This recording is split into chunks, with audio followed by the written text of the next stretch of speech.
How you doing, folks? In this video I want to answer the question, why do so many people find it so difficult to quit smoking, right? And this is something that's really become very clear to me over the past 18 years of actually helping people to quit smoking.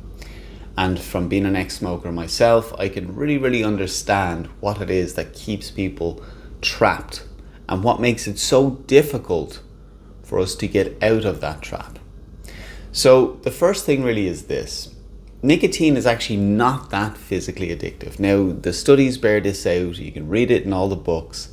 When you actually stop smoking, nicotine is gone from your body in about 3 days. That's basically what the science says. Nicotine is actually gone from your body in 3 days, but then you're left with the psychological associations that you have built up over years. So what do we mean by psychological associations? Well, when you think about it, anything we repeatedly do over time becomes a habit. And that basically means that if you every day put the same shoe on, you probably don't even know it. Many of us, we don't. But we actually put the same shoe on every day.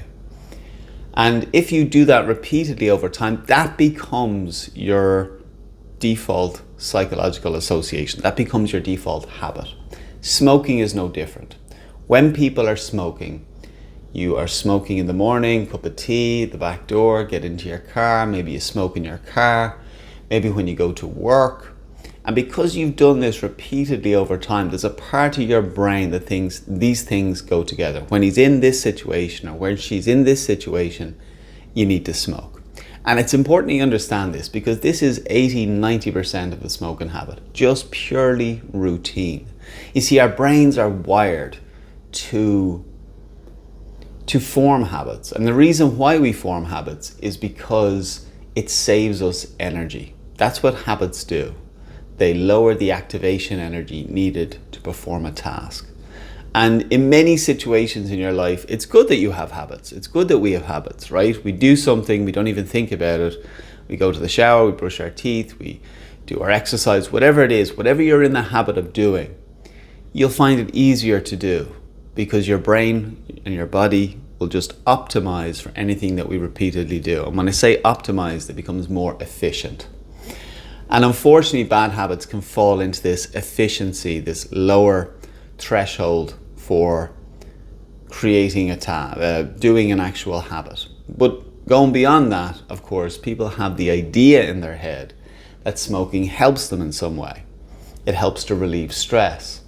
It helps to finish a meal. It helps to start the day. It helps to reward yourself for a job well done. It helps you connect with people out in the smoking area, whatever it is. A lot of the time, these beliefs aren't even kind of something you're thinking about. You're just thinking about the fact, I need a cigarette, and once you get one, you feel better for having a cigarette. Or at least you think you feel better for having one. So these are the things that really keep people stuck in this smoking habit.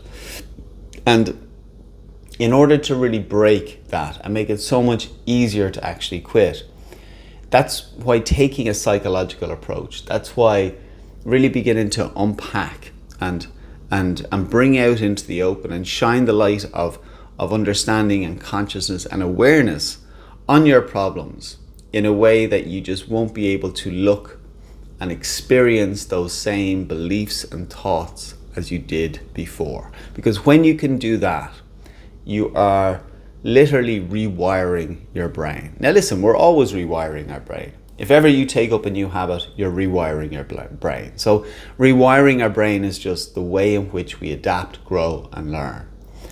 And when you think about it, you learned to smoke, okay?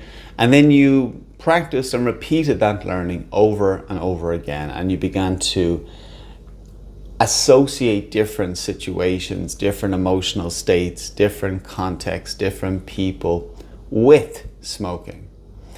And therefore, you've learned to smoke. So really what we need to do is get you to unlearn, to relearn, and to essentially learn something new. But we need to learn that at the psychological level, and not just that conscious surface level, I am a smoker, the opposite to that is you are a non-smoker. No, that's just conscious level surface stuff. We need to get down into the deep essence of what that is. And what I mean by that is when someone says, I'll ask them, what's the problem? They'll say, I want to quit smoking. I say, well, what's the problem? And they go, well, that's the problem. I'm like, that's not a problem. A problem is I try to quit smoking, but I can't. That's a problem. Okay, when someone says I smoke, that's not a problem. It's only a problem when they want to stop and you can't. Now we have a problem, at least a surface level one. But when you can dig into that and really get underneath it, you'll find out that people will say things like, well, I can't stop because I get this uncomfortable feeling, and the only way to get rid of that uncomfortable feeling is by having a cigarette. Now we're getting a little bit deeper into it, right?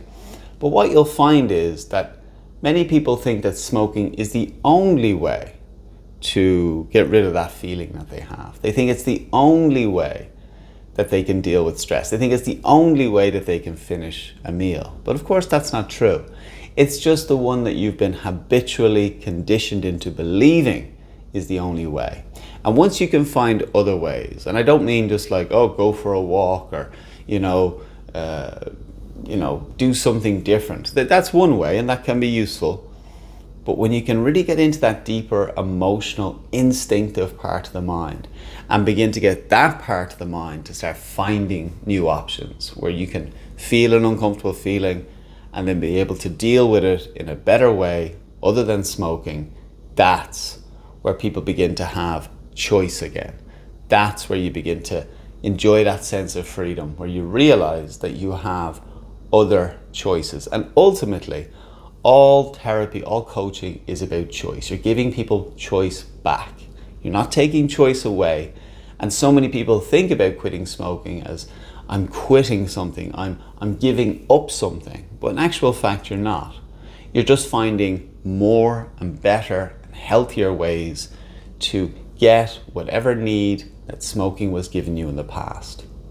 So listen, if you'd like to have a more in-depth conversation with me about this and really find out if this program will be of use to you, then I encourage you to reach out. We can have a chat and you can get a sense if this might be something that you're interested in doing. I look forward to talking to you then.